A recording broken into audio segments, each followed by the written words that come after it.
Hi, this is Deborah Harris, and I'm bringing to you a price tip from the 7 cash flow levers, and price is the first cash flow lever.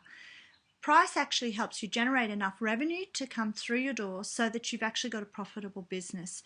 And then also, how much you price your goods and services for will dictate how much cash flow you actually have coming into your business for you to use on paying your suppliers and paying yourself. So my tip on pricing today is think about rebranding or repackaging to improve the image of your product or service. Now, I'm not necessarily talking about a physical product or service here, though it may be the case that you would need to do that. But if you have an online service or an online product, think about ways that you can bring bundled service offerings together. Think about ways that you can communicate the value.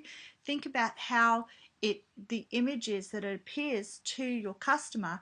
Is it actually talking to your customer avatar, or is it missing the mark? So think about how you might rebrand or repackage to improve the image of your product or service so that you can charge a more premium price for that product or service. This has been a cash flow lever tip about price.